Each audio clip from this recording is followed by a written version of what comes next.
Back at Charlotte, getting ready for race 700 in series history for the Craftsman Truck Series. What a ride. Yeah, that was four-time champion Ron Horner to run one race, number 100 and 300, sandwiched around Ted Musgrave, another champion winning 200. How about our guy Clint Boyer winning a home game in number 400, Kansas Speedway. Another champion wins race number 500, Austin Dillon. And you know Kyle Busch's name's got to be on that list. Got to be there He's somewhere. on every list. He's won 66 of them or something like that. How did he only get one? That's incredible. Might not have run the other race. He certainly didn't run race number 100. Well, that's true. Yeah. That's true. Jack Wood, impressive so far today. Thank you guys for another fast truck. Good weekend so far. So execute here, you guys execute down there, and we should have ourselves a good one at home. Thanks for all the hard work. This is tense times, though, Adam. You know, the trucks were slipping and sliding like we said in practice. We're at America's home for racing, but the America's home for racing gets very dicey when you try to go 3 wide. And I've seen these truckers a lot. They're going to try to go 3 wide on this start to get some spots. Starts and restarts absolutely out of control at Charlotte Motor Speedway. It's been a long day for these teams, but we are ready to put the green flag in the air and turn them loose. Front row, all about Tricon Garage. Tanner Gray on the pole for the first time in his career. He takes the inside lane. Here we go from CMS.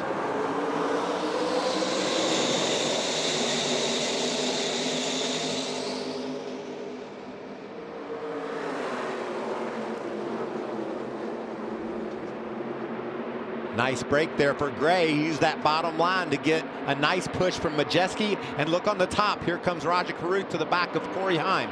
And Look at Purdy.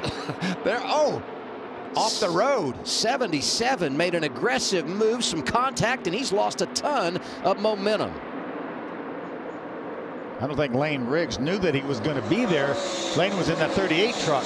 And I think Purdy made a good decision there. He started to dive in there 3 wide, said it's too early, there's not enough room. He backed out of the gas and kept from having a big crash down into turn 3. He settles in the 7th position, appropriate for number 77. Look at Matt Crafton. He's going to jump down, make it 3 wide. Try to move by Grant Enfinger in the 9 truck. Couple of veterans doing battle there, right behind Nick Sanchez in the 2. The 17 is Taylor Gray. Matt Mills in the 42 in front of them, dancing around. Brett Moffitt to the bottom of 3 wide on the inside in that green and white truck.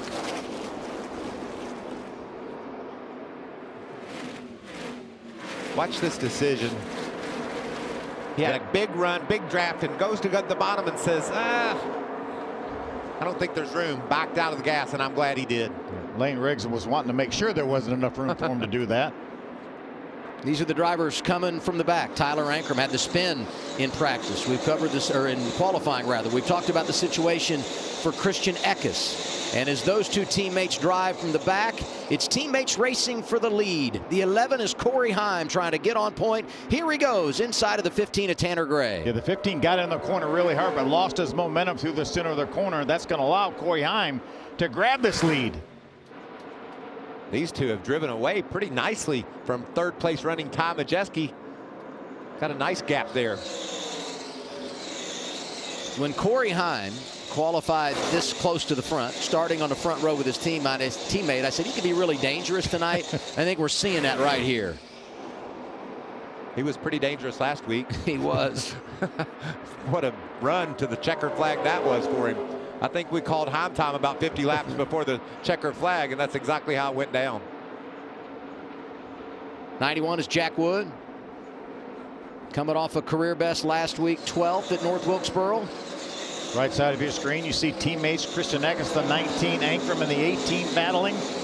That's back for the 25th position. And a couple of trucks ahead of them, their other teammate that started out back, Daniel Dye. He's been able to get through traffic better than Eckes, and there's a good view out of the back of Danny's truck. You know, one thing you see on that rear spoiler of the trip, remember, this is the first race of the Triple Truck Challenge. $50,000 bonus to the winner of this race. Dye's making another move around. Stephen Parsons to the bottom. This truck is fast. Plus 13 already, Michael, wow, for Daniel Dye. Stuart Friesen there in that blue truck. In the inside, behind Bailey Curry, there's Ben Rhodes, who won this race a year ago, looking to get his season on track, as we've talked about.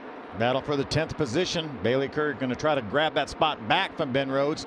Here comes Dean Thompson. Dean's fresh off our Knucker Series attempt, finishing the top 10. Bailey Curry getting loose. Hang on to her, Bailey. And how about Ben Rhodes realizing that Bailey Curry was loose and gave him the room he needed to keep that from being an accident? That was just a smart heads-up veteran move, champion move. That's how you win championships. You got to be situationally aware of what's going on. And you have to feel some things. You can't even see them, Phil. Let's go to Jamie. Listening in to the conversation between Tanner Gray and his team, it's his spotter, Coleman Presley, who talked him through the start, then talked him through the move that Corey Heim was making around him. But once he settled in, Coleman told Tanner, he said, you're behind somebody that's going for a championship right now.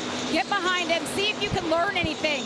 Tanner responded and said, I'm getting free, I'm getting free. And Coleman said, everybody is right now. Just try to learn. So Tanner's just soaking it all in and maintaining what he's got, guys. Corey Heim has led the last 5 laps after Tanner Gray led the first 3 from the pole. Rest of the top 5, Ty Majeski, Raja Caruth, and Scott Riggs. Scott Riggs' son, Lane. Scott Riggs, Lane, there you go. That, for the first time, I've got to put $1 in the jar. Lane Riggs running good again. We're back in a moment. Let's go side by side on FS1.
Thirteen laps in, stage 1 at Charlotte for the trucks. Craftsman is offering race fans different deals throughout the season. Look out for the Craftsman QR code later in the race to take advantage of tonight's Charlotte deal of the race. That's a nice tease, Adam. I'm gonna get my phone ready for that. I know you are. You can multitask over there. What a battle it is here. Just outside the top 10, Taylor Gray trying to move up. Ran upon Connor Mozak in that 7, couldn't finish the deal. Bailey Curry, the 41. Look at that behind him. Look at how high he went in the corner. That's a different line that he's experimenting with. See if he can get some momentum up top down this front straightaway. Had a little bit of a gap behind him. Felt like he had an opportunity maybe to try something to see if it worked. Didn't lose any ground. I love that, man. You got to see what's out there. Make these. Oh, that's a big squeeze there. Dean Thompson ran Jack Wood up the hill, and that's going to cost Jack a lot of momentum and a lot of spots. Yeah, Jack got sideways. He's going to lose all his momentum, going to lose about 3 more spots. That'll get your attention. Oh, my. Man, Caden Honeycutt was sawing on that wheel down on the inside of Scott Riggs's kid, Lane.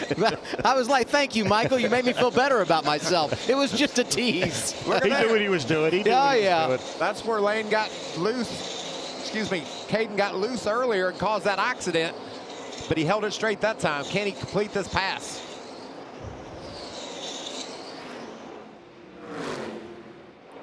White gloves are a must, you know it? Oh, I love it.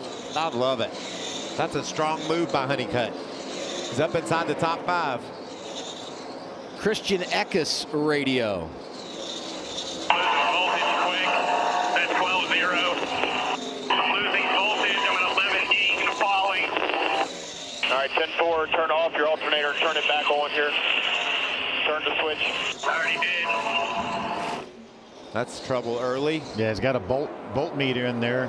It's showing that it's down from where it needs to be. Got to go 12 laps, and hopefully it doesn't all the way die out on him, and get the crew to take a look at it at this first stage break. And you would think that situation would not get any better. Doesn't appear as though it's hurt the performance of that truck yet. He's worked his way to the top 20 from the back, but problems for Christian Eckes. Corey Heim leading, 12 to go in our opening stage.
Seven laps to go. It's the opening stage for the Craftsman Truck Series at Charlotte Motor Speedway. Corey Heim is leading by 4 seconds over second place Tanner Gray.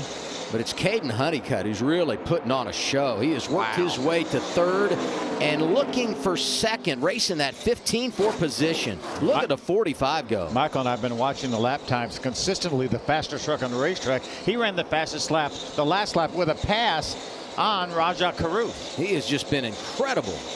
Let's go down to Amanda. Adam, yeah, I talked to Caden about that little mistake that he had in practice with Christian Eckes and how he puts it behind him. And he said, well, first thing I did was go over in person and apologize to Christian, but I come here to win races. I have to let this go. I talked to Al Neese earlier in the week about Caden Honeycutt. He said, I I see a lot of this man in Ross Chastain and Carson Hocevar. So pretty big shoes to fill, but a lot of expectations on Caden for Nice Motorsports. Well, Adam, anytime Ross or Carson get in that 45 truck, it's fast. They go straight to the front. And it's really cool that they found a young kid from Texas that could get behind the wheel and show that same type of speed. This is really fun to watch. This is how stars are born. We'll talk to Carson about that in a little while, but this is the reason why you see Ross Chastain run on Sundays, and you see Ross and both Carson run on Sundays, and this could be the next guy that gets to do that. Yeah, and Phil Gould is the common denominator there for Ross, for Carson, and for this Caden Honeycutt right now, who's all the way up to the second spot. Nice has 9 wins all time, 8 of those with Phil Gould on the pit box, so he knows what he's doing. There's no question about that. I just love the versatility of the 45. He goes up high if he needs to, and he's able to run right on the bottom as well. 3 to go, stage 1. Corey Heim has led 24 laps, led 49 laps in this race a year ago, finished second overall, won stage 1, was second in stage 2. So Heim knows his way around Charlotte Motor Speedway.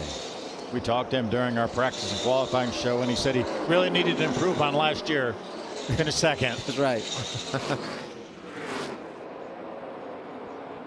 Putting a lap on Timmy Hill. Timmy's running in the 29th position. Brett Holmes is just ahead.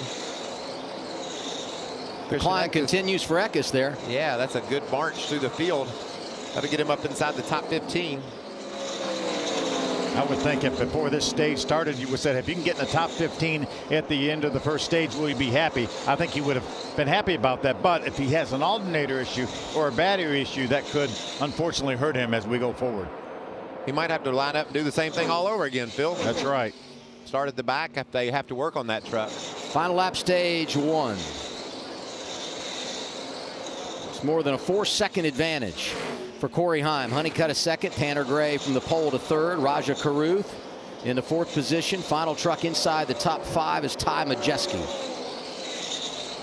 He won last week at North Wilkesboro, and he's picked up where he left off. He's going to get his 5th stage win of the year. And for the 2nd straight season, he wins stage 1 at Charlotte. Corey Heim delivers in this first 30-lap run of the night. Honeycutt second, Gray, Caruth, Majeski getting points in the top 5. Lane Riggs was 6th. Chase Purdy 7th. Dean Thompson, Ben Rhodes, Connor Mozak, the rest of the top 10 in this first stage of the night. That stage win for Corey Heim ties him with Kyle Busch for the most this season. Pit stops when we continue from Charlotte.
Opening stage complete in the North Carolina Education Lottery 200. Corey Heim delivers the green and white checkered flag. Caden Honeycutt was second. That's his best ever stage finish.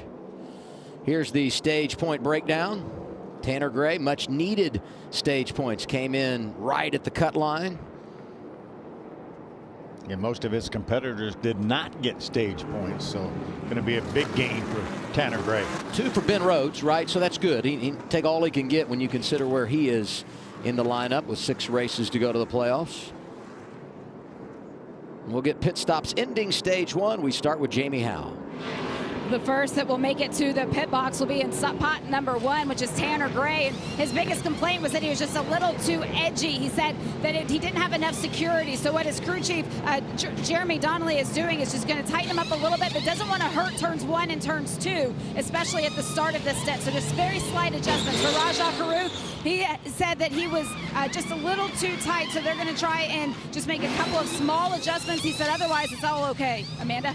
Well, it looks like things are going well for the 45 and 11 so far. On the bottom right there on the 45 and Caden Honeycutt, he's really been working on that relationship with Phil Gould in his 5th race with Neath Motorsport. As you see Corey Heim off, the team did tell him to stop short of his box to make sure he had a clean exit, as you saw there.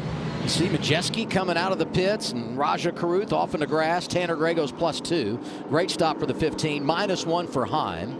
Honeycutt goes 1 in the wrong direction. +3 for Chase Purdy. Let's watch what happened to his teammate. This is a mess trying to get out of the pits. I think Lane Rigg is going to pull out of his pits and just pull to the grass like nobody's there, unfortunately. There were 2 other trucks on the outside of him.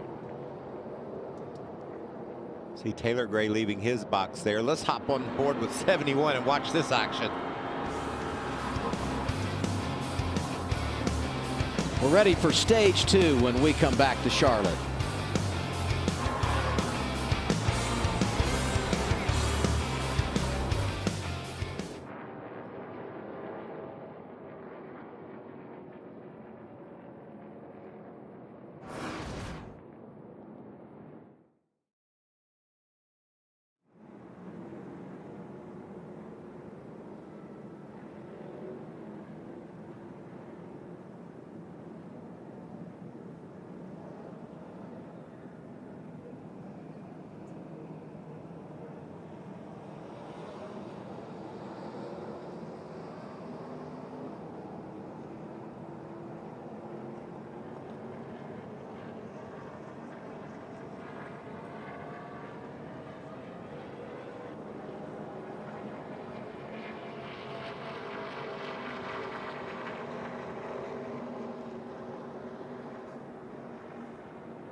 We did it at Kansas, so we thought we'd run it back. Inviting Carson Hocevar up into the Truck Series booth. So good last year driving in the trucks. In fact, he was real special right here at Charlotte Motor Speedway. Great to have you with us once again. Calling the action here on FS1. Yeah, I appreciate it. You know, what a beautiful night we've had. Obviously, that 45 truck of Caden Honeycutt's really fast. Well, you jumped right in there on that, yeah, I was didn't going you? to say, A little bit envious, aren't you? A little bit envious, aren't you? A little bit, but also, too, a little bit of gratitude, right? It's similar setup. I know Phil and them, and they have the similar setup that we built 2 years ago. So we ran it the same year, ran it back, and obviously they ran it back here, and it's still working. So it's nice to know that, you know, a little bit of homework copying throughout the years is doing well for that 45 team right now. And what pace he's had. I mean, we watched him run the fastest lap times lap after lap. So this is going to get good. These restarts, though, Carson, you know how crazy they are. You've lived it. What kind of advice would you give Caden right now, the young racer that had that little bit of a mistake in practice earlier today? How do you calm him down in this situation? Oh, I mean, the biggest thing is just staying calm, Michael. It's so easily, you know, it's so easy to spin those tires. It's so easy to get a bad restart here. It's so important. The bottom is such an advantage. We saw it even on the new tires, that the top lane, it's so easy to spin the tires, so easy to get put back, and all of a sudden you got them swallowing you up. You lose 2 or 3 spots, and now you're stuck in dirty air, and it's so technical here, especially with clean air, especially through 1 and 2. You're almost wide open throughout the run, especially the really good trucks. They can stay almost wide open, but when you get those bumps, it gets the thing upset, gets the nose off the ground, and then all of a sudden it starts taking off even more because you get in the dirty air. So it's such a value. Let's go down to Jamie.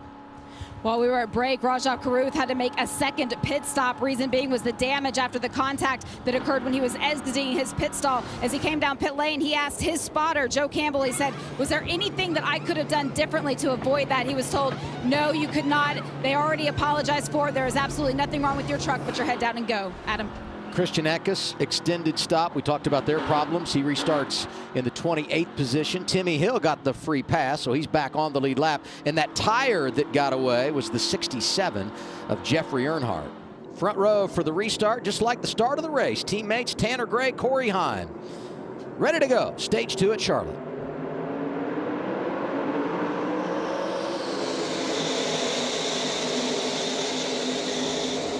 Man, a lot of pushing already, guys, into 1. Whoa. Honeycutt looking high in the 45. It's going to open up the middle for Majeski in the 98. Yeah, Honeycutt was in a tough spot. He was pushing the 11 so good that his nose was way in the air and just forced him up the top of 3. Connor Mozak getting racy in the 7. Lane Riggs hanging tough inside the top 10. There he is in that 38. Dean Thompson wants to sniff at that outside. Honeycutt shuts the door on him. There's that 7 of Mozak you're talking about, Adam. Strong run early.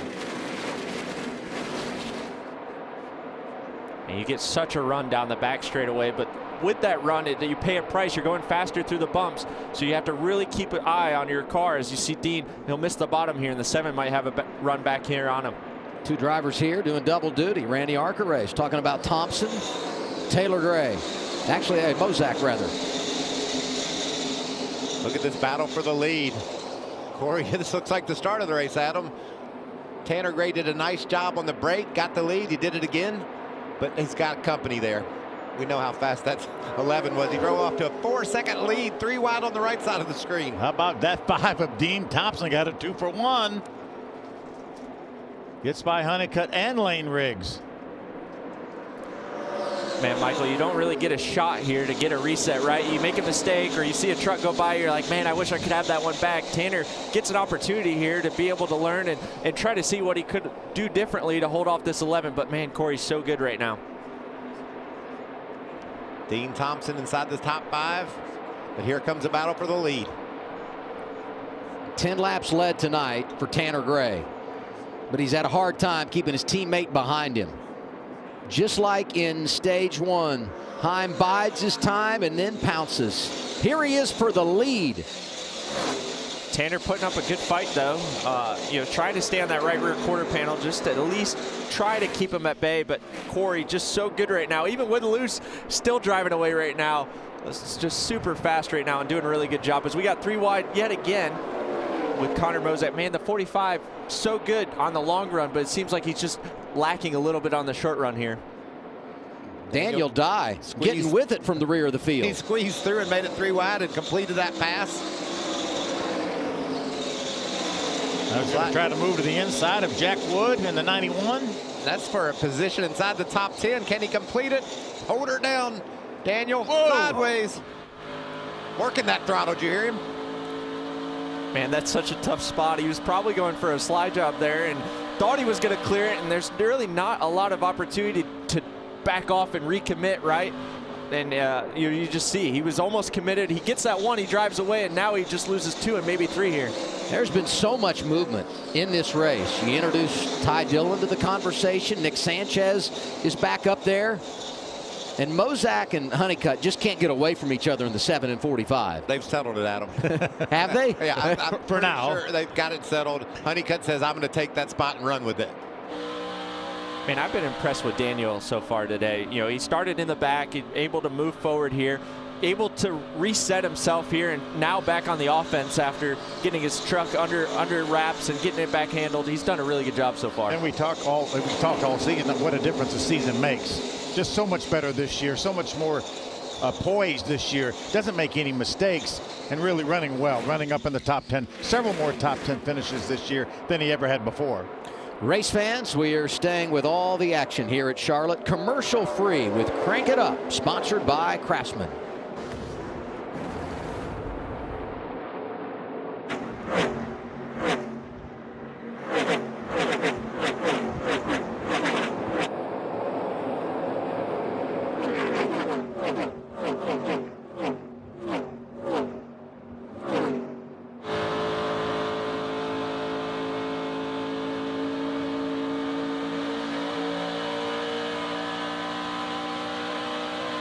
By 1.5 now.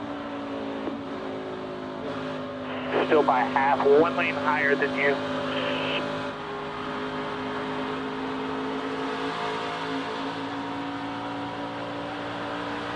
More on the stage by half.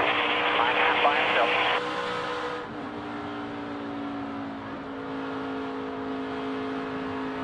The 9 by 1 to the 42. Still even. Your side draft when you do it by 3.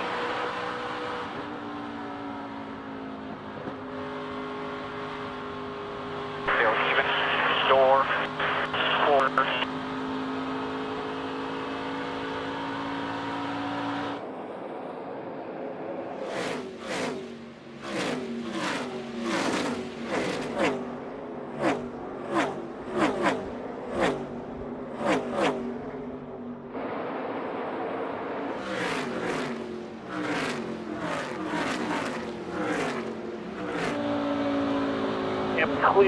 Clear. 1 back, 1 lane up. There you go. We're good now. Keep it good there. Back in that rhythm here. Focus out front. We'll go get this 2. You're still way better than him.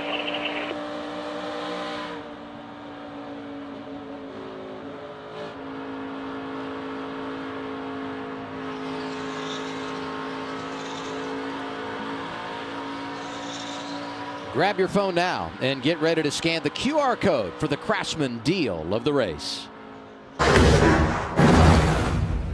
Craftsman's back on track with Deal of the Race. During this year's Craftsman Truck Series, we're giving race fans rockin' deals on tools to power through projects. Because teams and fans alike trust Craftsman to get the job done right. It's Craftsman Days at Lowe's. Buy this Craftsman V20 starter kit and get one of 14 cordless Craftsman V20 tools free. Scan now for the current Deal of the Race. From outdoor care to home and auto repair. Do it fast. Do it proud. Do it with Craftsman.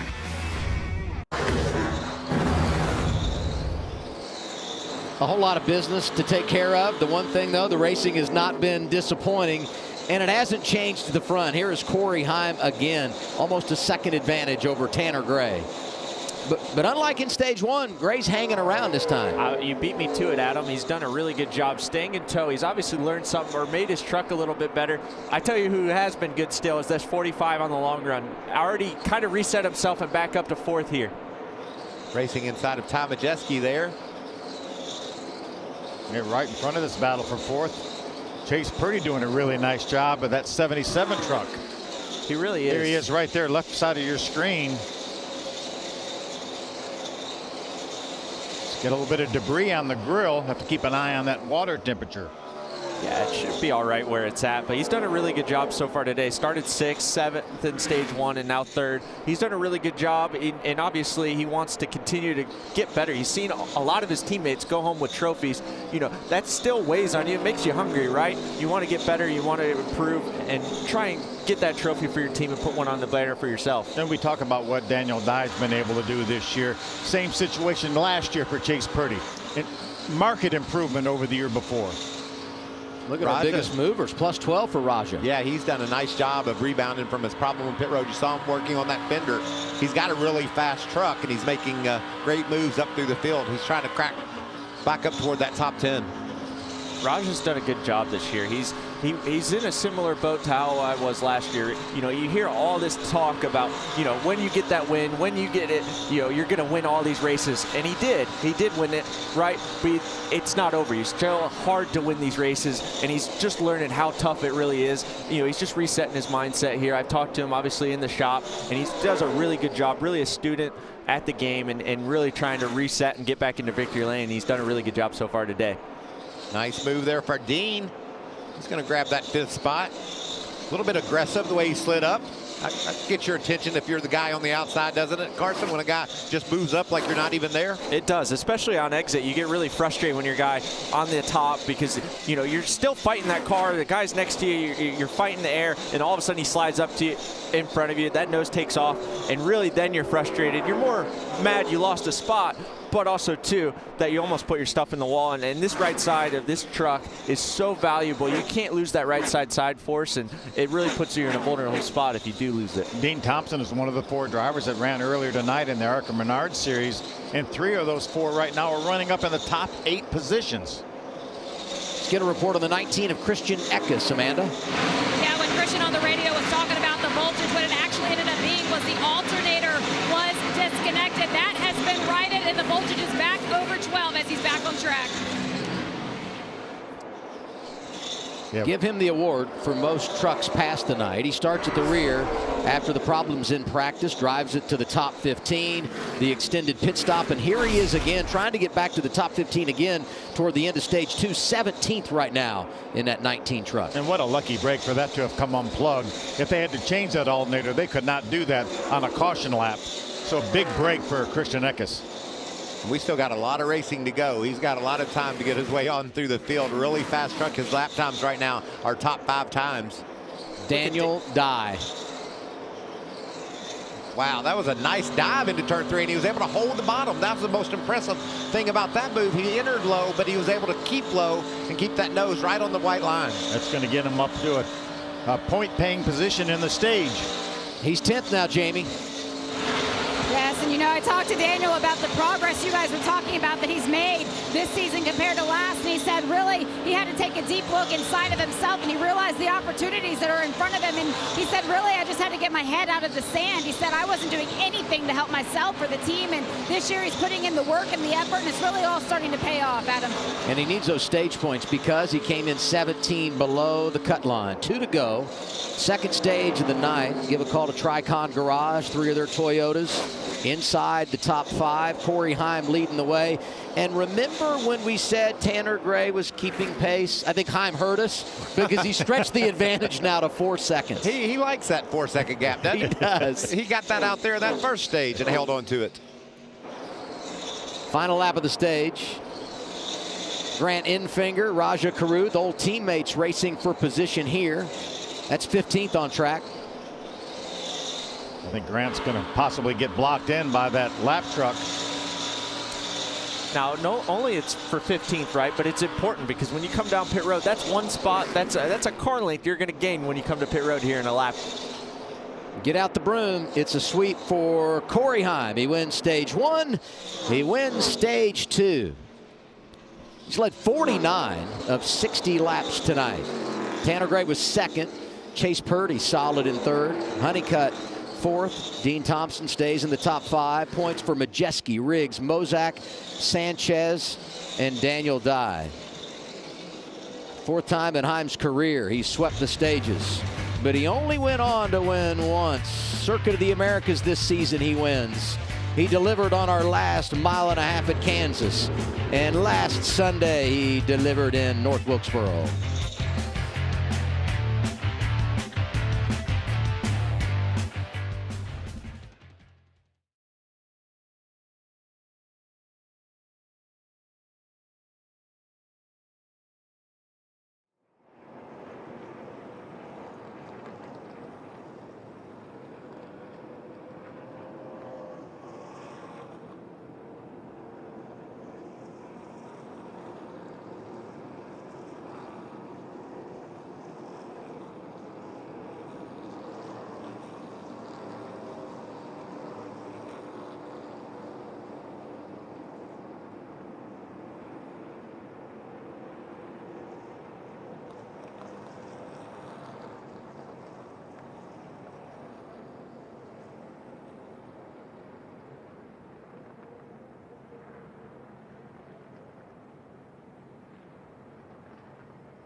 Tomorrow, it's Baseball Night in America on Fox. Shohei Ohtani and Mookie Betts lead the Dodgers against rising superstar Elly De La Cruz and the Reds. Or it's one of baseball's best rivalries as the Cubs take on the Cardinals. It all begins 7 Eastern on Fox. Check local listings for the game in your area. Let's take a look at our stage points for the evening. Corey Heim gets the sweep, 20 on the board for him. Tanner Gray, much needed stage points, 17 for the driver that started on the pole. Lane Riggs having a good night as well. Pit stops happening now, Jamie. And for Tanner Gray, he said the start of that second stage, he didn't fire off, meaning he didn't have as much speed as what he would like, but the middle was way, way better. The end equally as edgy. They're going to move in the same direction. He also asked for a clean windshield, so they're going to give him a tear-off. For Chase Purdy, he said it was way too tight, but the team telling him, you have done such a phenomenal job out there. We're going to slightly adjust this air pressure just to keep going that same direction. Amanda? Bottom right, you'll see the 45 of Caden Honeycutt. He was telling his team that he's just too tight all around, especially into turn 3. And as you see Corey Heim pull off the guy that's looking for long-term employment. One stage 1 by 4 seconds, one stage 2 by 4 seconds. Told his team it's just a tick too tight, but I'm very happy. Top 2-hole serve coming off the pit lane. And there was an incident where a crew member went down. We'll follow up there. It was the 45. Yeah. Caden Honeycutt's fuel man was trying to get the can out of the back there, as you can see, was unable to do so. And man, he went for a ride. I mean, you could just tell on the dejection of that crew, right? You could have just left the camera on there and you know there was something issue. He finally loses the can here. A penalty coming for Honeycutt for removing equipment. How scary is this? Oh my goodness. Final stage coming up.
All set for the final stage, Craftsman Truck Series, racing at Charlotte Motor Speedway on a Friday night.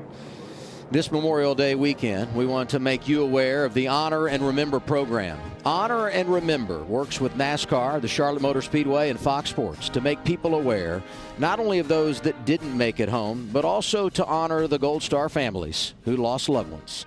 In fact, there will be more than 100 Gold Star families here this weekend. Text the word FLAG to 41444 or scan the QR code to learn more. Sunday night, 600 miles of remembrance. It's the Coke 600. Such a special tradition as we remember those that made the ultimate sacrifice for our country.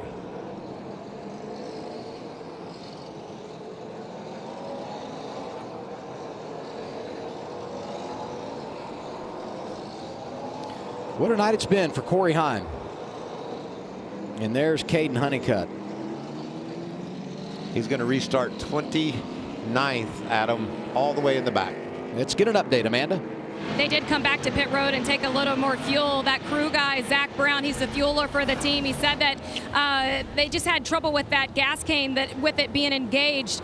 Said he's been having trouble with 2 of the cans versus one that's been working well for them here this weekend. But in talking to the team, the AMR safety team was over here assessing Zach Brown. He has been cleared to continue on with this race.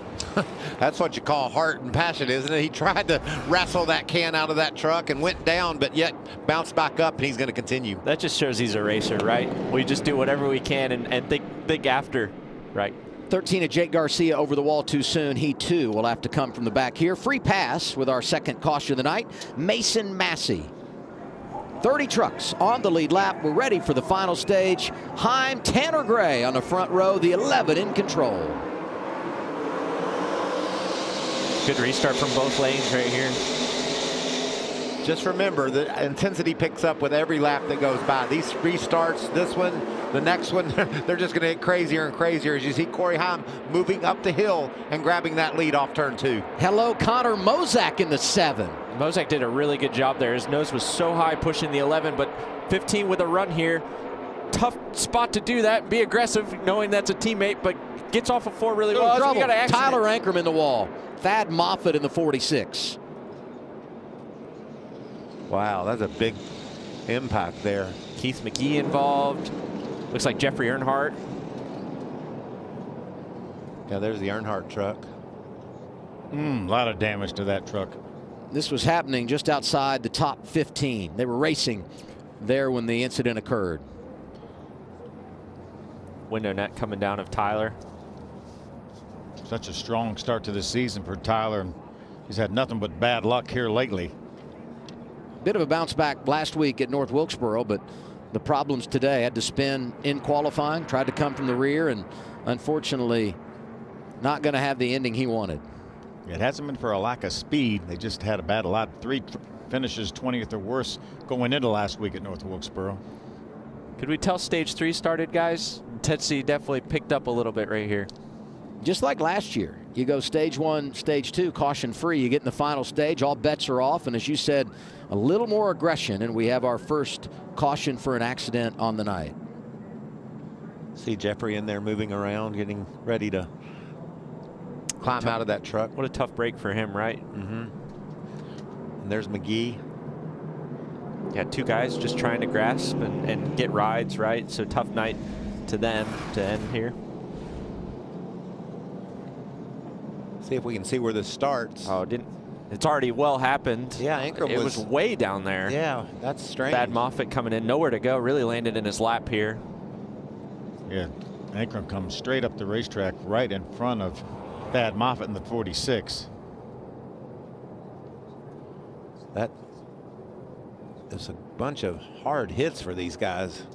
Look at all the damage to the front of that truck of Thad Moffitt and the right side of Ankrum's truck.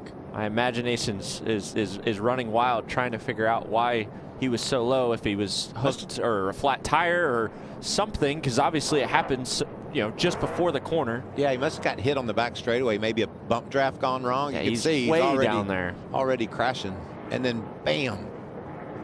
What a hard hit for Thad right there. Didn't have anywhere to go. Saw Keith McGee come in and make contact.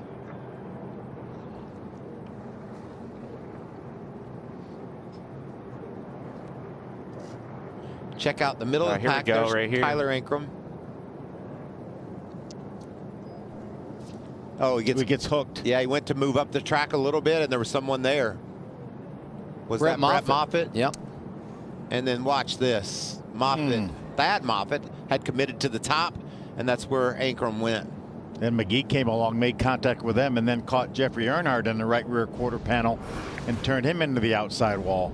Yeah, nowhere really for those guys to avoid, right? He's way down there. You think you're safe. You stay in the throttles, try to get up and going around him, and then all of a sudden he lands in your lap, and then he comes back down the racetrack.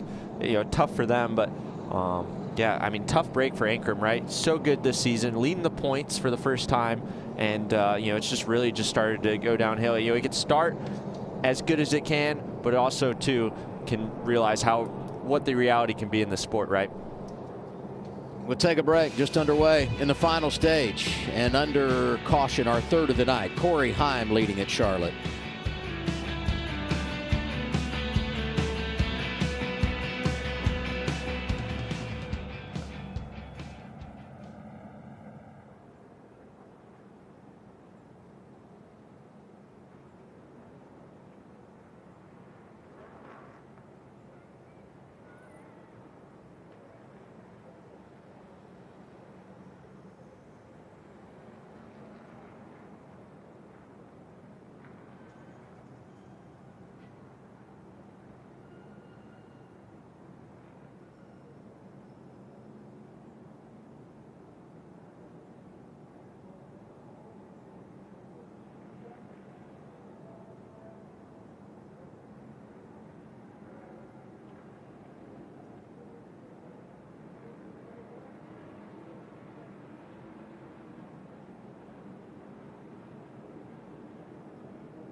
Tonight marks the first of 6 races to go to the playoffs. It's a busy time of the year for the tailgaters. Yeah, we're right in the middle of a 5-race stretch here. Our first race was in Kansas with Corey Heim going to victory lane, and then Ross Chastain won Darlington in the 45 truck. Back up to historic North Wilkesboro Speedway. Now we just bumped down to Charlotte, about 80 miles away.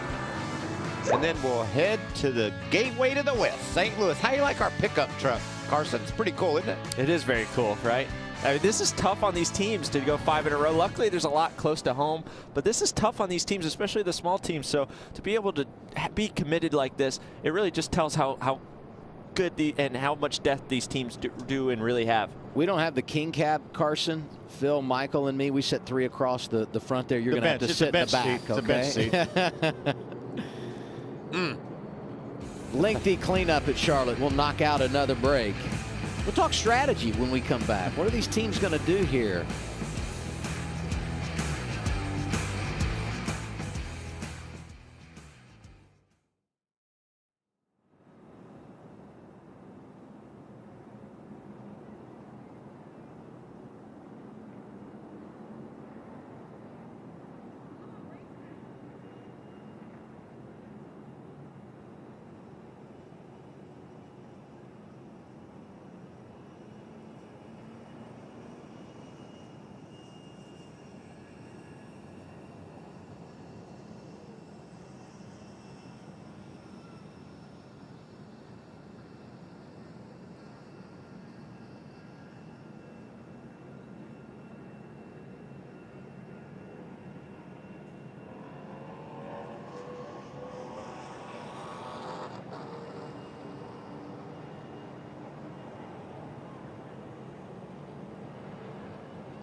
I'm not surprised Carson was dancing in the break, but Phil was even giving it up over here.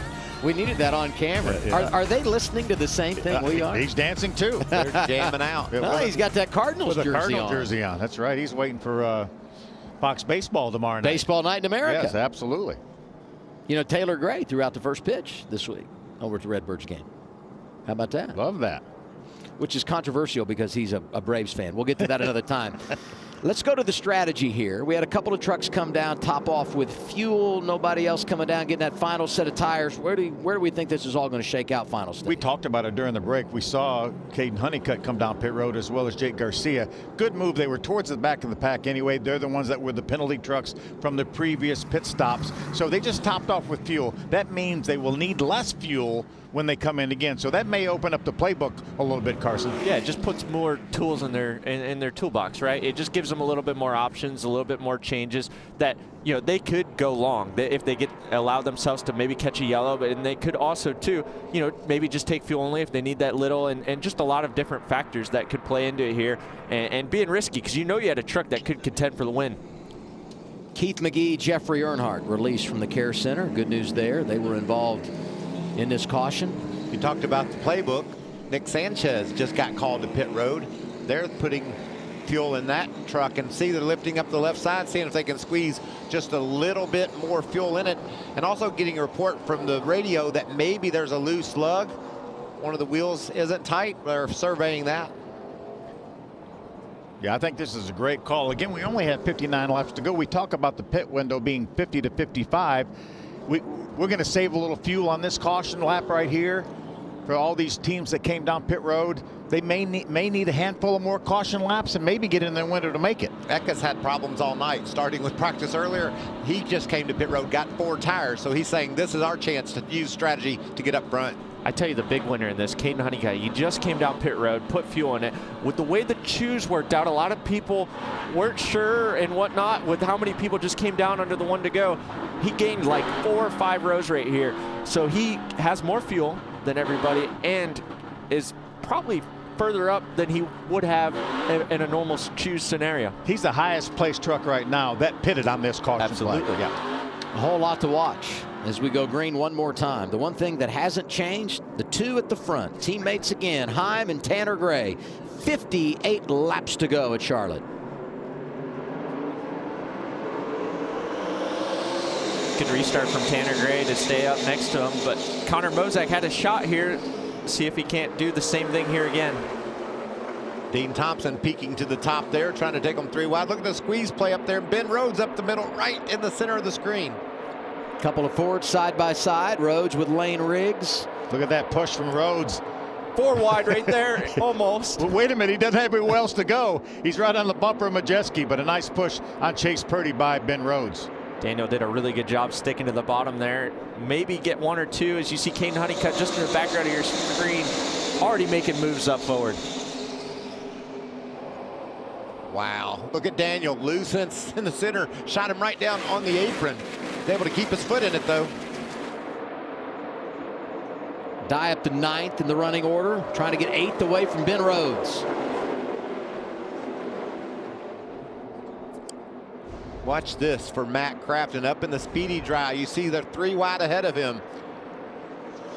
And that's pretty hard contact. That's going to push that right rear quarter panel that we talk about so much over.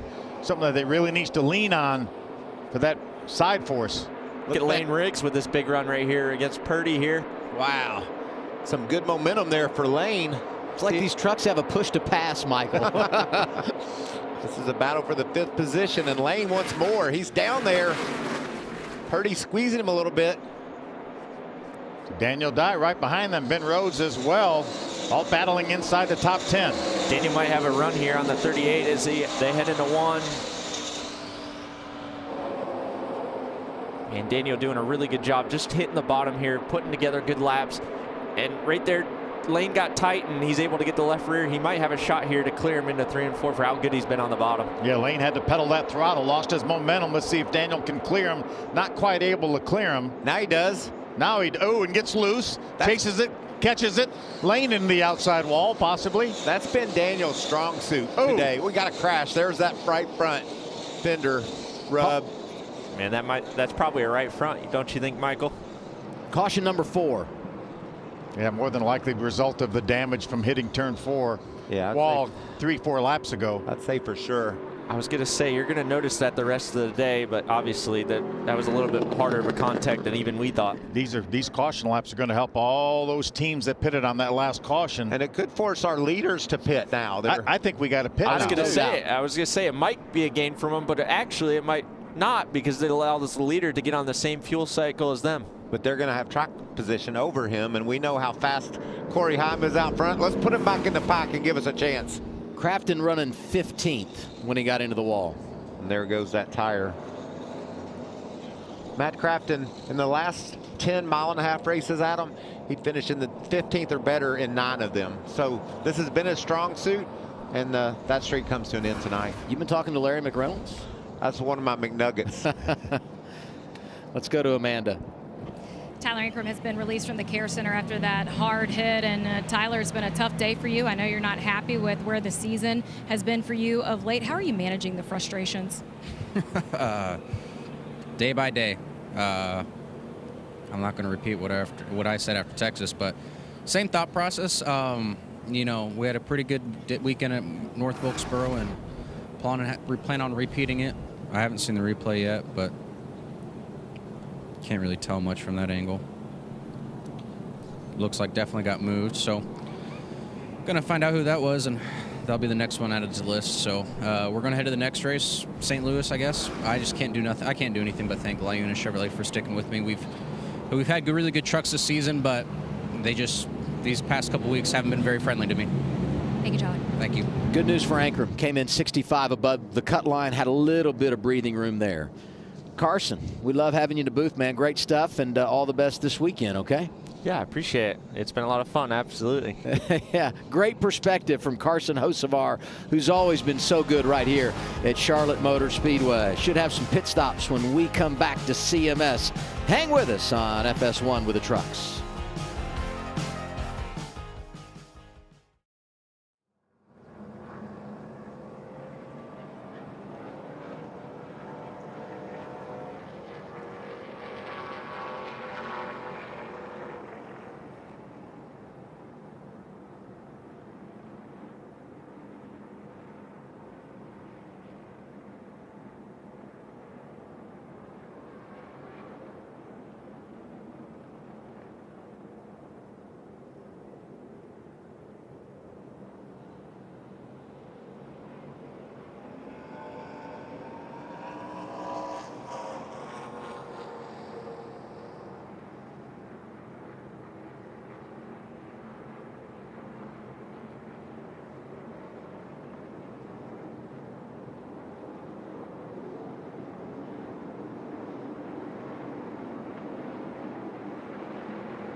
We thought this caution might open the door, come to pit road, get that final set of tires, and we had a whole bunch of takers there, Phil.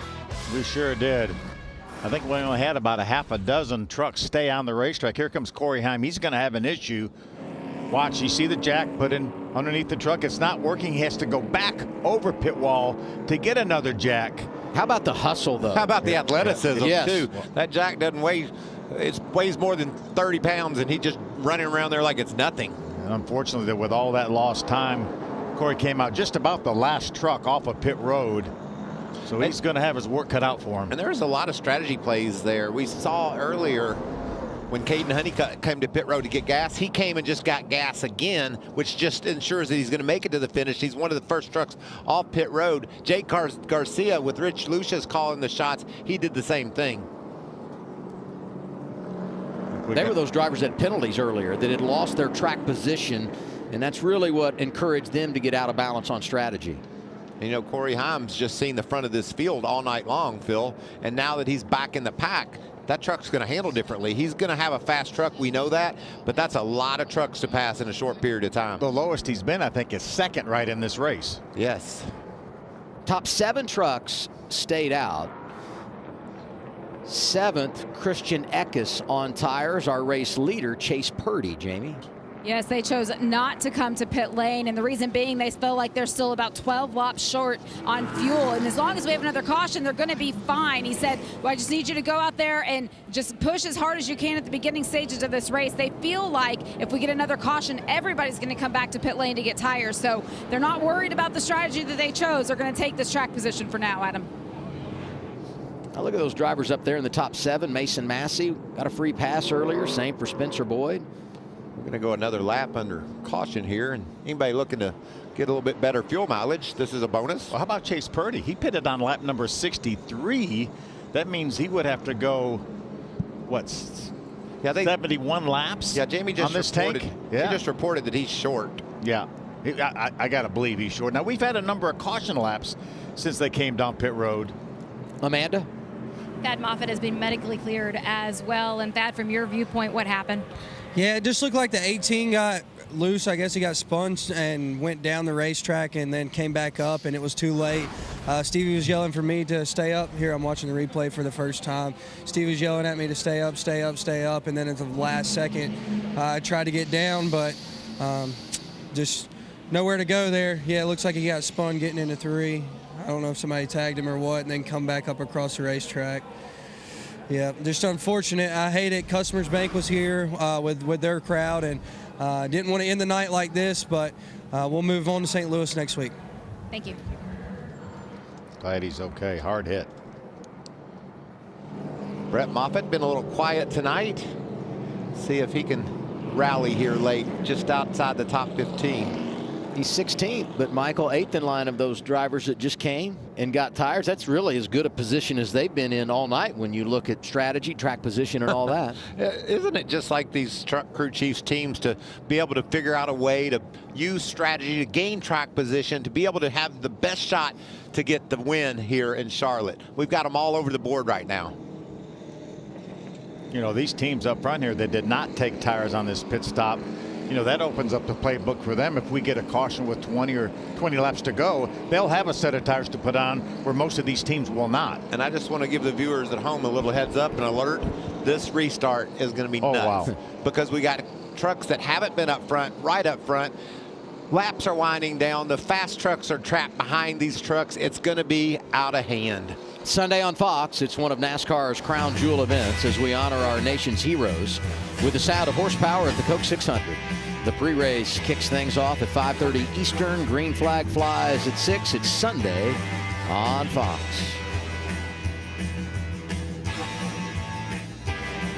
Practice qualifying happens tomorrow afternoon on FS1. Xfinity race here tomorrow as well. Live on Fox, our drivers only broadcast. I was going to say drivers only tomorrow. Joey Logano will be taking over your slot, right? I'm going to put my feet up. Okay? And I want to tell you what, if that race is anything like that practice session qualifying, we had cars all over the place. Interesting lines. It's going to be a crazy race for our drivers to call. Watch for 3 wide here when we get down to 1 and 2. Watch for more than that. Watch for shoving, pushing, and another caution. Hold your breath. Close your eyes. This restart going to be something to watch. Chase Purdy in control. 47 laps remaining at Charlotte. Chase Purdy's needing Stephen Parsons in that 75 to give him the push. Stuart Friesen out of line. Stephen said, I'll give you a push till I try to pass you. And look who's right there pouncing. Christian Eckes. He's on those tires, and here he comes. 19 driving by Chase Purdy.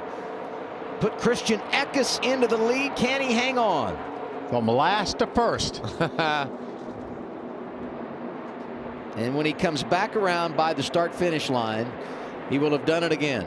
He's led a lap at Charlotte. He's led a lap in every race this year. So impressive. He sounded really confident, too, Adam, when we chatted with him right before the race.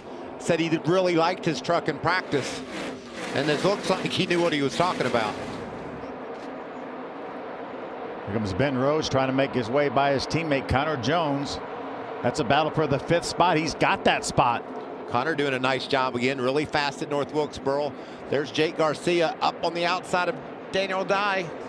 There's battles everywhere. There's Caden Honeycutt pushing the 66 of Connor Jones.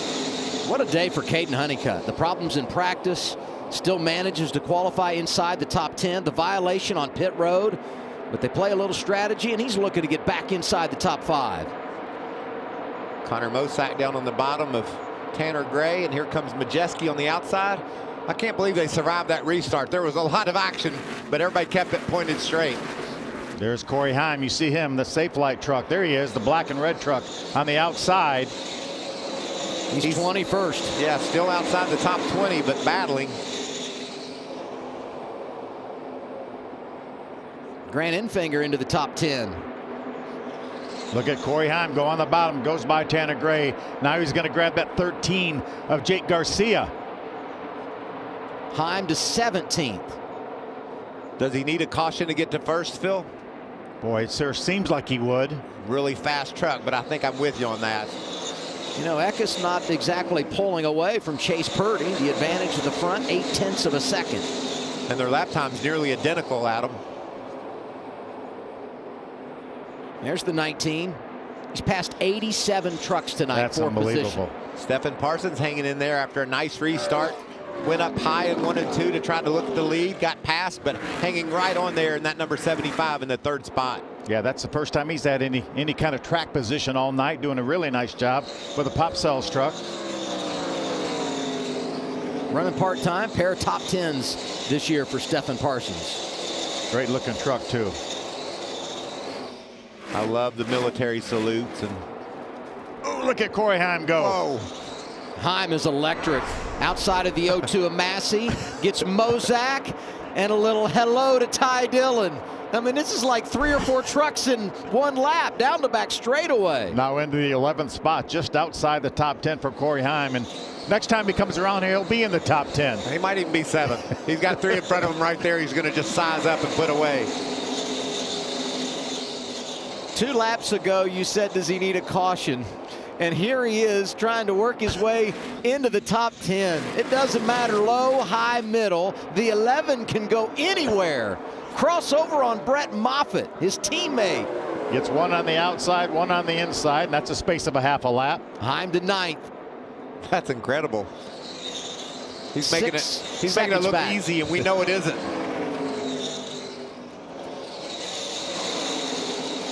Ben Rhodes hanging around in the top 5. Christian Eckes leads. 40 laps to go. A whole lot going on late at Charlotte for the trucks.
36 laps to go. It's the Craftsman Truck Series racing on a Friday night at Charlotte Motor Speedway.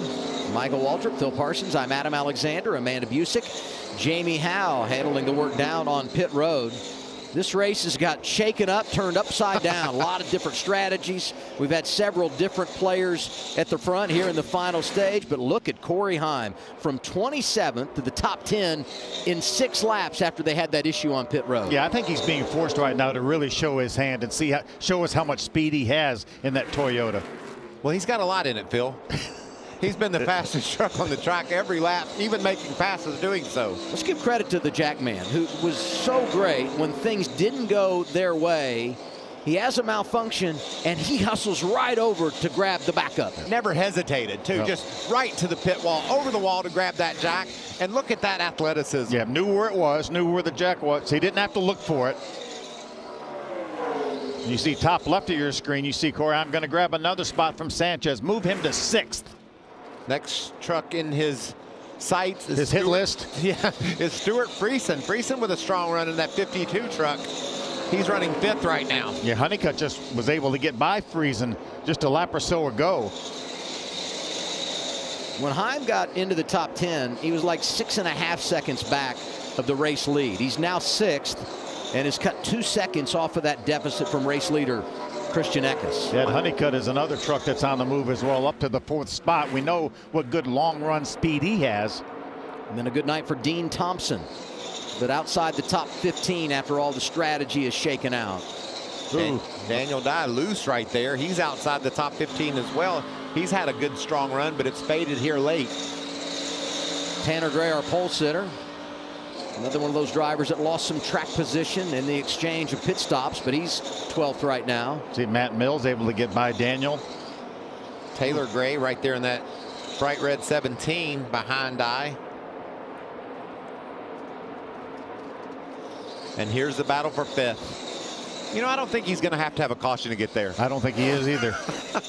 We reserve our right to change our mind. We do. This is unprecedented the way he's been able to motor through this pack. Well, we just didn't realize how good a truck he had, Jamie. But that 52 of Friesen's having a good run, Jamie. Yeah, they are. You know, they're coming off of their best results of the season with that 10th place finish last week at North Wilkesboro. And what Stewart told me earlier is he said this program right now, it's progress in motion. We're slowly ticking away at it. They added a new Jackman last week. They had their best pit stop of the season by over 2 seconds. So they're certainly gaining some momentum, but still looking to stay inside of the top 10. And don't write them off when it comes to the playoffs. Came into tonight's race 30 below the cut line with 6 to go and putting a positive run together this evening at Charlotte. Yeah, we looked at the playoff bubble and you put Stuart Friesen there and you think, well, how could that be? It's been a terrible start to the season, but he's just been able to fight for every position on the racetrack, and now he's got the performance he's looking for. He's never going to give up, Stuart Friesen. It's not in his DNA. Ty Dean Dillon Thompson is being passed there by Dean Thompson. Here's Connor Mozak, the 7. Matt Mills, the 42. It's the 66 of Connor Jones. Connor's fading a bit here late. Remember now, Eckes stopped back on lap number 75. That's 8 laps sooner than Caden Honeycutt and Corey Heim did. You got to figure that's going to be cutting it pretty close, Phil, from what we've been told from pit road. He had a few caution laps during that last caution when those other trucks came to pit road. A lot of conversation on the radio about who can and can't go the distance when it comes to fuel. Here's 11 radio. Scott, who up in front of us do you think definitely cannot make it, that we don't need to pass them on track? 77, the leader, and the 75, I don't think they're going to be able to make it. So we're racing the 45 right now. And the 45 is racing the 75. You see right here on the front straightaway. Battle for the lead, Chase Purdy. Got to report the 19 saving fuel. Chase Purdy trying to take advantage. Crossover move. Here comes Eckes back by. That's not how you save fuel. I was going to say that's not saving fuel. I thought maybe he was going to let him go. Well, I think he knows that 11 truck is coming. Look at this crossover. Wow, these guys are going at it with just 26 laps to go. But them racing for the lead plays into the hands of Honeycutt and Heim, who are driving back up through there and trimming that deficit. Yeah, Heim a half a second faster than these two guys battling for the lead that last lap. Honeycutt's been able to use the same pace, basically, that Heim has in gaining positions and getting toward the front. You see him right there, inside of a second. Coming. He was a second and a half back, riding in fourth. He gets around Stephen Parsons for third and is now only 7/10 in arrears. Talking about the 45 of Caden Honeycutt. And Honeycutt ran the same exact time as Heim last time by, and they were 3/10 better than anyone else on the track. See Heim 2.6 seconds behind. What was he when he first over 5 seconds behind at one time?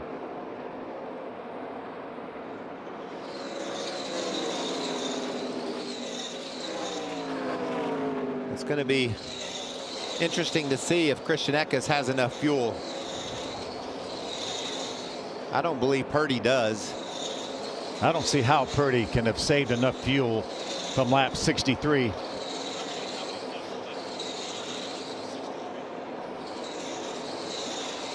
We'll see in our pylon how many laps it's been since these drivers were on the pit lane, Jamie. And just listening in on Chase Purdy's team communications, they're telling him right now, just keep digging, doing what you're doing. They have 12 more laps before they're going to have to come to pit lane, so there is no way they can make it without stopping for fuel, Adam.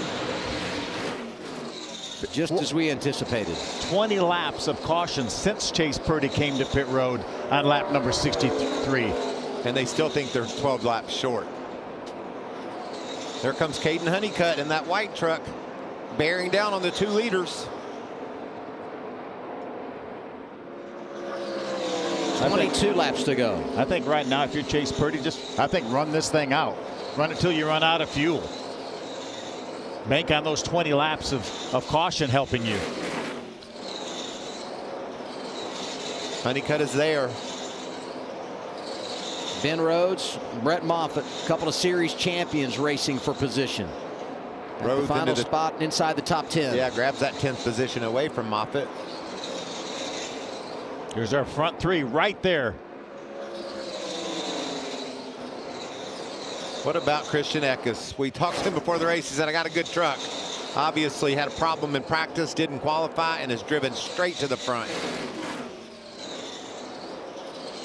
Yeah, you look at Corey Heim, he's now 3 seconds back, so the rally has slowed down for driver 11. Yeah, Caden Honeycutt is now the faster truck of the 2. As Heim tries to size up Stephen Parsons in that 75. Christian Eckes leading. We've reached our Craftsman 20 to go. Look at that line by Chase Purdy. I love that. Right around the rim. Going to have some good momentum. Charles DeNike right there saying, what? Doesn't the 77 have to pit? Look at him. Ooh, right up against, right towards the wall, almost against it. Amanda. Yeah, you're looking at Charles DeNike, the crew chief for Christian Eckes. I just asked him, can Christian make it? He said we have 1 lap to play with, so that's how it will unfold for him. I also asked team owner Bill McAnally. He said, of course Christian's going to make it. So there's optimism, but there's also reality, guys. I thought Purdy was going to slide up into him there. 19 laps remaining. Eckes out front. Here comes Honeycutt for second. We'll take a break. We're going side by side on FS1.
You saw it while we were side by side. Chase Purdy in the 77 got into the wall, perhaps some debris there, and that produces our 5th caution of the night.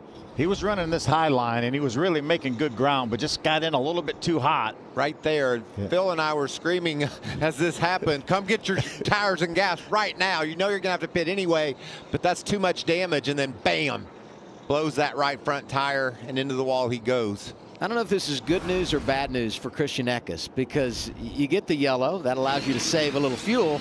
But now you're going to be restarting up front with some of the best. We know how strong the 45 has been tonight, Caden Honeycutt. And Corey Heim is right back in the mix. He was 3.5 seconds back, was going to have a hard time getting there, it appeared, if we stayed green. There's a lot. Some of these teams have tires left, too. That's a good point. It's another little twist. Wrinkle. Yeah. And look at these guys. They're either going to get those tires or they're faking. Yeah, 26 trucks still on the lead lap right now. I just wonder about giving up the track position here. You're going to have inside of 10 laps to go because of all, you know, we talk about all the laps on the trucks on the lead lap. That's going to be a lot to overcome. I mean, I think if there's 12, 14 trucks in the lead lap, that's different, but I'm not sure you want to give up that lead. I mean, Christian Eckes is not going to come and give up that lead. There's no way. No way. And we know that Honeycutt, you know, doesn't need any fuel. He's got 8 extra laps of fuel over Christian Eckes. It's like Corey Heim, same situation. It's like Bailey Curry might be in the spot to get the free pass.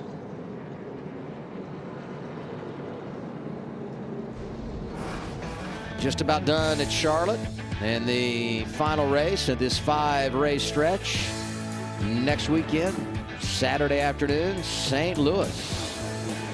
Worldwide Technology playing host to the Craftsman Truck Series. Ooh. That hurt me. Yeah. It's one of the more challenging tracks on the schedule. Yeah, both ends completely different. Race on this day racetrack. at 1 o'clock, FS1 over to Fox for the race. 19 radio. About 9 to go probably when we take the green. Yeah, I don't know. It's up to you. I'd look at the chatter real close. If they don't come, then I don't think it's worth it. Listening to the radio chatter, I think is what Christian was referring to. Pit road is open. That's why some people say Omaha and stuff like that. Yeah. They don't want them to know what they're going to do. Who are you, Peyton Manning? This is going to be fun to watch. Who comes? Who stays out? Inside of 10 laps to go, more than likely when we restart. I want to stay out if I'm the front row. No doubt. Okay. Maybe not. One guy on the front row Here did. comes Honeycutt. Here comes Heim. Boy, this is going to get interesting. Look at all the trucks that pitted. They brought with them. Yes. That'll change the game, huh? Jamie? The 52 has decided to come in. They're going to take 4 new tires for Stuart Friesen. Remember, he said, we are working on our pit stops. We are trying to gain some momentum. Wants to finish better than their last result, which was 10th, Amanda. You take a look at the 45, who also decided to come as well. It's just been battling a little bit of a tight truck tonight, but it was the 11 of Corey Heim that said, I'm not coming in unless the 45 comes in. It will be scrub tires for Corey Heim and light fuel. A little bit of an issue there for him. I'll let you guys take it. Big issues for the 45 of Honeycutt. Looks like the air wrench broke over on the right rear. Wow. They don't even have an extra one plugged in. Let's see him come down pit road. Watch the rear tire changer. He gets the tire off, gets the other one on, realizes he has an issue. His air gun came unhooked, or the hose broke. And there they sit. There they sit. Taking every opportunity for him to win this race with one of the best, probably best, at least 2 or 3 trucks here. He's out now. And Phil Gould made that call. I love that call to come down on, and he brought the whole field with him. That's just going to be really interesting on this restart again, how jumbled up things are going to be this late in the race. Eckes and Stephen Parsons restart on the front.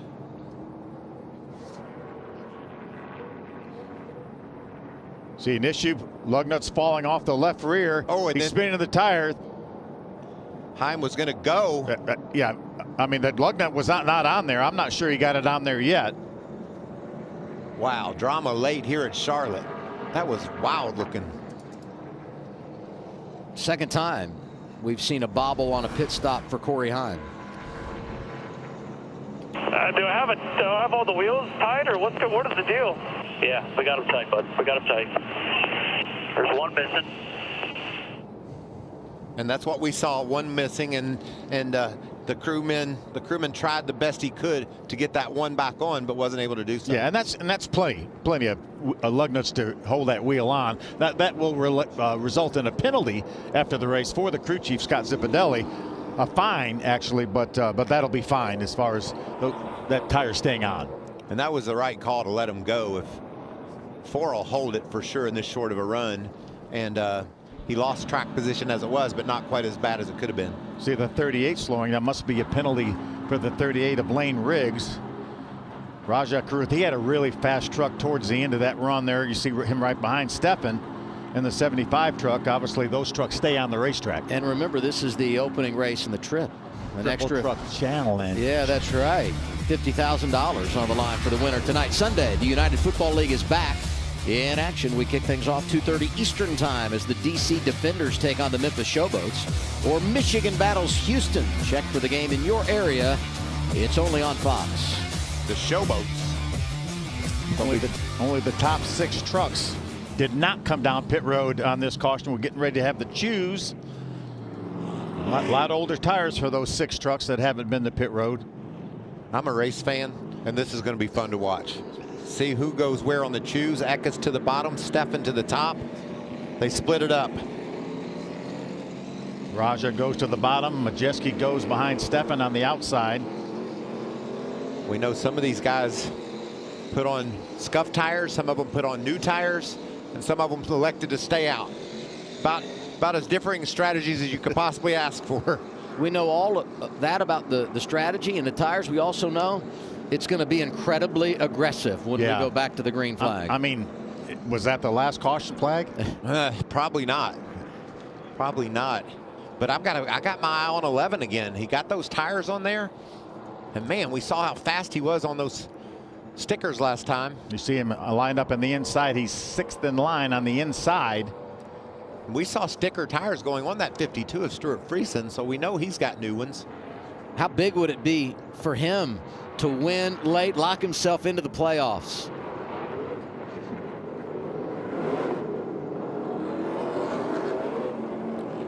This is go time.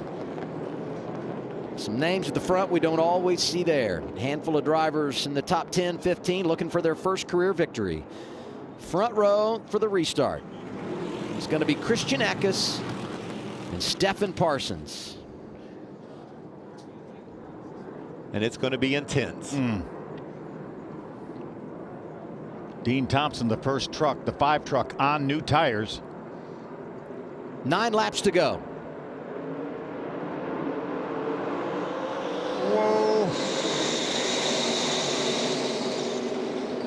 Nice save by Stefan. They were like 4 wide at one point once they got past the start-finish line. Dean Thompson slides up on those tires. How about Corey Heim already up to about the 6th spot? Nick Sanchez going for 2nd. Inside of Raja Caruth. There's the 11. Heim racing Parsons, going to get his teammate Dean Thompson. Whoa. Looking inside here, a little 2 for 1 maybe for Heim. The race for the lead is on. Here comes Sanchez inside of Eckes. 2 on point with 8 to go. And here comes Stuart Friesen on his new tires. He's going to do away with Eckes. Eckes going in the wrong direction. Friesen is by. Corey Heim driving by. There'll be 7 laps to go next time around. Here comes Raja. Remember, Raja has old tires as well. I don't think these old tires are going to be any match for these guys. Look at them drive by. Left to your screen, Grant Enfinger making it happen late. 7 remaining. Look at Ben Rhodes mowing through there. There's Corey Heim to grab that 2nd spot from Stuart Friesen. Corey Heim dominant early. Had the problem on pit road that set him back. But boy, has he been incredible rallying in this final stage. Fighting through the adversity. Does he have what it takes to get around Nick Sanchez? 6 laps to go.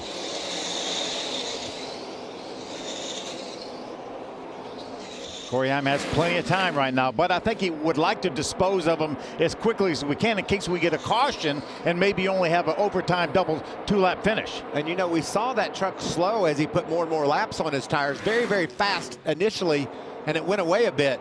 If Sanchez can just keep him behind him for a couple laps, I think he stands a fighting chance. Time it. He's going to try arrowing you and stalling you. Time it. Make sure the run is there. You know Derek's going to have him moving around watching his mirror. So make sure you time it, set it up so you get one shot to get there to drag him down to complete it. Tanner Gray out of shape. We stay green.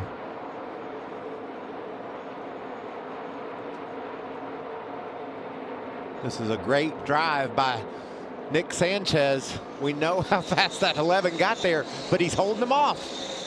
4 laps to go.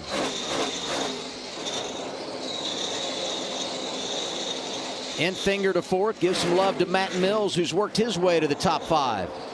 Jake Garcia had a penalty. He's 7th. Eckes leading on the restart has fallen back to 9th. There's that 42 of Matt Mills. I love the fact that he's been able to fight his way into the top 5 here late.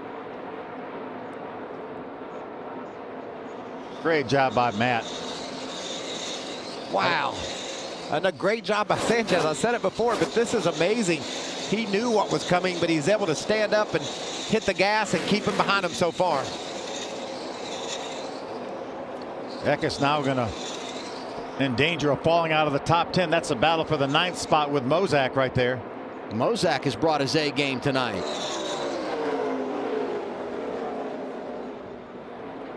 Two laps to go. Sanchez comes in riding a wave of momentum. Despite the fact that they've had some problems in the last few races, he has 5 consecutive top 10 finishes. This is incredible. What great stories up in the top 10, like we were talking about with Matt Mills and Jake Garcia looking for his first top 10 of the year. Connor Mozak in the top 10. White flag going to go in the air this time. One more time around for Nick Sanchez. A 0.4 of a second advantage over Corey Heim. Heim decides to try to run the fence, get some momentum off turn 2. Had to try something. Stuart Friesen looking on from 3rd spot. Started the season with a win at Daytona. Tonight it's career win number 2. Nick Sanchez is the man at Charlotte Motor Speedway.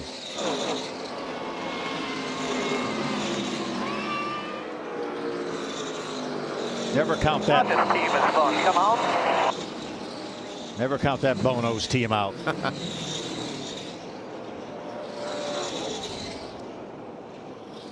That's a happy crew right there. Winning at Charlotte. Such a great feeling for these guys. Great job, guys. Great strategy, Nick. Awesome job wheeling that thing, man. That was awesome. Some restarts were money all night. Thank you, Derek. You helped a lot right there. Helped me use my mirror to drive. Thank you, thank you, thank you. 4th driver with multiple wins this season. Talking to Derek Nealon, his spotter up top. He said, "You help me mirror drive there." that's a tool you have to have and know how to use, and he did great.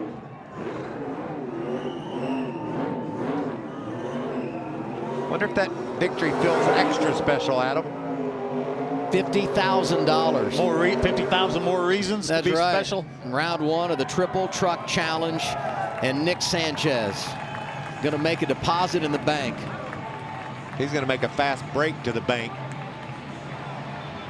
This kid's got loads of talent. We saw it last year in his rookie campaign when he made the playoffs. Didn't get to victory lane, but his sophomore season has been a huge success. A pair of victories, and there's no question he'll be a major threat when we get into the final 7 races this year.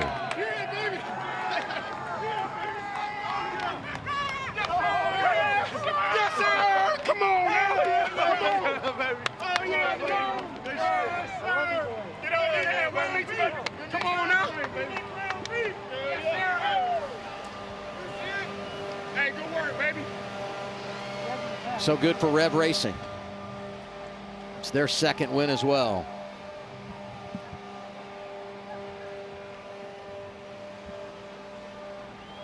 Let's send it to Jamie Howe. For Nick Sanchez, it is the second victory of the season for you. The first thing you said on the radio was, man, this team is fun. When you're able to have these moments, what impact does that have on the way you're able to race? It's awesome. And, you know, my number 2 game for Chevrolet, I mean, what can I say more about this team? I mean, we started off bad. We knew it. Did not affect us. We went to work. We put ourselves in position when it mattered most. So this is for Chris Showalter, my car chief. Birthday today, 700th truck start, so this is for him, and it's great to get number 2. For Shoei, I know you dedicated this race win to him, but for you, you're going to go home with a $50,000 check for the Triple Chuck Challenge victory today. What are you going to do with it? I don't know, probably put it in the savings. I totally forgot about that, so yeah, added bonus, sweet. Congratulations. He's going to put it in his savings account. That's very mature. I'd love that. Amanda? And there are tears in the eyes of the guy that Nick Sanchez just dedicated the race win to. 700 races. Chris, where will this one rank? It just probably popped to number 1. But it's a long battle, you know, and it's about people. And I love this group of people. And I'll do anything for this group of people. Thank you. Congratulations. That doesn't mean much to people, does it? Wow. You just love racers, and that's a racer right there. Been here for every truck race and just does a great job when he's doing his job, and you can tell the passion and the love that he has for his job and his profession, and I'm so glad we got to say hi to Chris and congratulate him. And there's so many of those guys on pit road just like Chris that just put their heart and soul in this sport. He's been here for all 700 races. His team wins, and it's On his his birthday. birthday. I mean, does it get any better than that? And $50,000 extra. Yeah, that's right. Back now to Jamie. Well, Corey Heim led 72 laps in the race today, and you've had to drive through the field. It was quite a show that you were able to put on. Not enough right there at the end. What could you have done different? Yeah, I mean, obviously an eventful day for us. Just felt like it got away from us on separate occasions there. I mean, we had control of the race, and then as soon as you don't, you're just victim to the leader, and they can control the air, and Nick did a great job at, you know, just blocking my air the best he could. So props to him. He did a great job. Felt like we had the best truck by a long shot. Just when you're behind the leader, you can't do much, but I feel like we were able to get through traffic so well, and I'm glad I could make it entertaining at least, but it doesn't really matter for us to finish second. But huge thanks to Chuck on Garage for this bullet. I feel like we were so good today. Safe Flight Toyota Racing, just super disappointed, to say the least.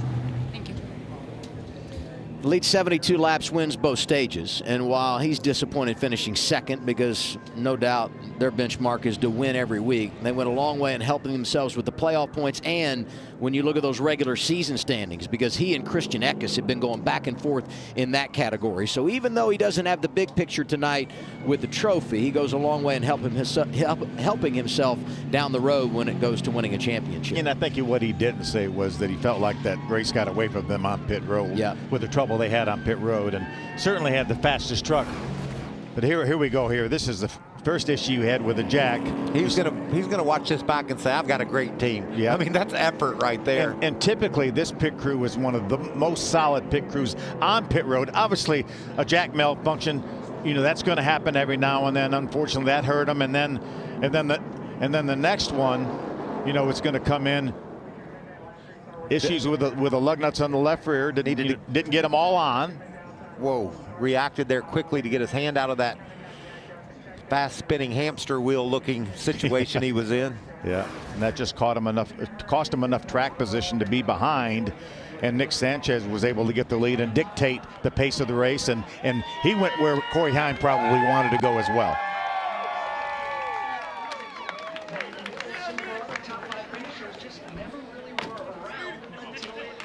It's all done at Charlotte Motor Speedway for the Craftsman Truck Series. Nick Sanchez is a winner. He gets the $50,000 as well in the Triple Truck Challenge.